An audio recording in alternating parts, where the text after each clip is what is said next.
నమస్తే తెలుగు న్యూస్ కి స్వాగతం. నేను రూపానాథెళ్ళ.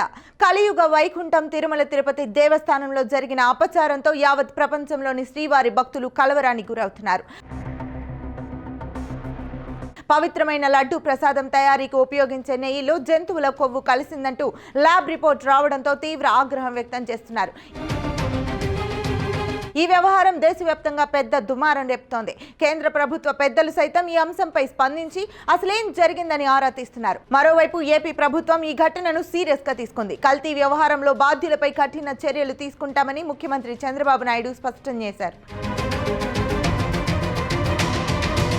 లడ్డు ప్రసాదం కల్తీ విషయంపై ప్రపంచవ్యాప్తంగా హిందువులు తీవ్ర ఆగ్రహావేశాలు వ్యక్తం చేస్తున్నారు. ఉత్తర భారతంలో ఈ ఆగ్రహం మరింత తీవ్రంగా వ్యక్తమవుతోంది. ఆంధ్రప్రదేశ్ మాజీ ముఖ్యమంత్రి వైసీపీ అధినేత జగన్మోహన్ రెడ్డికి వ్యతిరేకంగా సోషల్ మీడియాలో జరుగుతున్న ప్రచారం తెలుసుకుంటే వైసీపీ నేతలకు నిద్ర పట్టదనడంలో అతిశయోక్తి లేదు. జగన్ రెడ్డి తిరుమలను ఉపయోగించుకున్న తీరు, అవినీతి అక్రమాలకు వాడుకున్న వైనం ఒక్కొక్కటిగా వెలుగులోకి వస్తుండటంతో హిందువుల్లో ఆగ్రహం కట్టలు తెంచుకుంటోంది. శుక్రవారం అంటే సెప్టెంబర్ 20 సాయంత్రం జగన్మోహన్ రెడ్డి ప్రెస్ మీట్ పెట్టి ఇదంతా కేవలం చంద్రబాబు నాయుడు రాజకీయమని, తిరుమల వెంకటేశ్వర స్వామిని కూడా చంద్రబాబు రాజకీయాల కోసం వాడుకుంటున్నారని విమర్శలు చేశారు. అయితే జగన్ గతాన్ని గుర్తు చేసుకుంటే రాజకీయాల కోసం మతాన్ని వాడుకున్నది ఎవరన్నది తెలుస్తుందంటూ నెటిజన్లు కౌంటర్ ఇస్తున్నారు. తిరుమలను, హిందూ మతాన్ని రాజకీయంగా వాడుకున్నది జగన్మోహన్ రెడ్డి అనేది జగమెరిగిన సత్యం. జగన్మోహన్ రెడ్డి క్రిస్టియన్ మత విశ్వాసాలను బలంగా నమ్మే వ్యక్తి. ఆయన హిందూ దేవాలయాలకు వెళ్లడం చాలా అరుదు. 2009లో ఒకసారి జగన్ తిరుమల వెళ్లారు. 2019 ఎన్నికలకు ముందు క్రిస్టియానిటీ నుంచి హిందువుగా మత మార్పిడి చేసుకున్నట్లుగా త్రివేణి సంగమంలో శారదాపీఠం స్వరూపానంద సరస్వతి జగన్మోహన్ రెడ్డిని 3 సార్లు నీటిలో ముంచారు.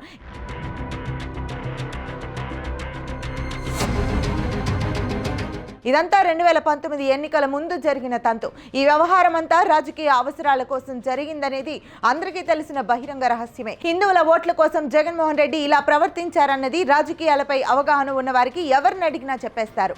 వైసీపీ ప్రభుత్వం అధికారంలోకి వచ్చిన తర్వాత ముఖ్యమంత్రి హోదాలో జగన్ రెడ్డి హిందువుల విశ్వాసాలకు విలువనిచ్చారా అంటే అదీ లేదు. ఎవరైనా దేవుడికి వస్త్రాలను సమర్పించే సమయంలో సతీ సమేతంగా వెళ్తారు. ప్రభుత్వం తరపున ముఖ్యమంత్రి హోదాలో అలా పట్టు వస్త్రాలు సమర్పించడం సంప్రదాయం. కానీ దేవాలయాలకు వెళ్లిన సమయంలో జగన్ వెంట ఆయన సతీమణి భారతి ఎప్పుడూ కనిపించలేదు. పైగా తాడేపల్లి ప్యాలెస్ లోనే తిరుపతి తరహాలో సెట్ వేసి వెంకటేశ్వర స్వామి విగ్రహాన్ని ఏర్పాటు చేశారు. తద్వారా మేము తిరుమలకు రాము, తిరుమల వెంకటేశ్వర స్వామినే మా ప్యాలెస్ కు తీసుకొచ్చాను అన్నట్లుగా జగన్ ప్రవర్తించారు.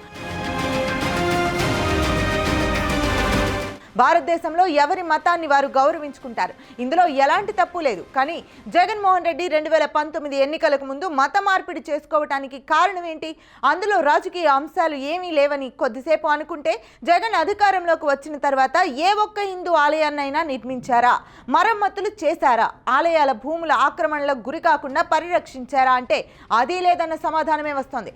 జగన్ అధికారంలో ఉన్న సమయంలో ఏపీలో పలు హిందూ ఆలయాలపై దాడులు జరిగాయి. జగన్ హయాంలో రాష్ట్రంలో దేవుడికి రక్షణ లేని పరిస్థితి ఉంది. జగన్ అధికారంలో ఉండగా అంతర్వేది నరసింహస్వామి రథం దగ్ధం, విజయవాడ దుర్గమ్మ గుడిలో వెండి రథానికి ఉండే సింహాలు మాయం, విజయవాడలో సాయిబాబా విగ్రహం ధ్వంసం, కర్నూలు జిల్లాలో ఆంజనేయ స్వామి విగ్రహం ధ్వంసం వంటి ఎన్నో సంఘటనలు జరిగాయి. ఆ సమయంలో ప్రభుత్వం, పోలీసులు ఎటువంటి చర్యలు తీసుకోలేదు. దీంతో అప్పట్లోనే జగన్ సర్కార్ హిందూ దేవాలయాలపై దాడులను ప్రోత్సహిస్తోందన్న విమర్శలు వెల్లువెత్తాయి. దీనికి తోడు హిందువులు పుణ్యక్షేత్రంగా భావించే తిరుమలలోనూ జగన్ హయాంలో అనేక అపచారాలు చోటు చేసుకున్నాయి. లడ్డూ నాణ్యత లేకపోవడంతో అప్పట్లోనే భక్తులు టీటీడీ తీరుపై ఆగ్రహం వ్యక్తం చేశారు. అప్పట్లో లడ్డూ నాణ్యత లేకపోవడానికి లడ్డూ తయారీకి వినియోగించే నెయ్యిలో జంతువుల కొవ్వు ఉండటమేనని ఇప్పుడు అర్థమవుతోంది. జగన్మోహన్ రెడ్డికి హిందూ మతం ఎలాంటి గౌరవం లేదు. కేవలం రాజకీయాల కోసమే దానిని వాడుకుంటున్నారు అనడానికి ఎన్నో ఉదాహరణలున్నాయి. జగన్ తిరుమల వెళ్లిన సమయంలో అర్చకులు ఆయనకు ప్రత్యేక పూజలు నిర్వహించారు. ఆ సమయంలో నెత్తిన అక్షింతలు వేశారు. జగన్ వెంటనే వాటిని తలపై నుంచి తొలగించేశారు.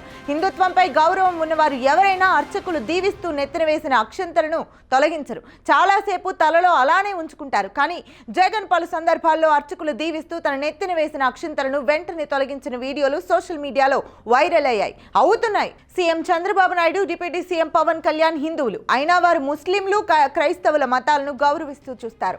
జగన్లా నటించకుండా ముస్లింల సాంప్రదాయాలను, క్రైస్తవుల సాంప్రదాయాలను పాటిస్తూ గౌరవంగా ఉంటారు.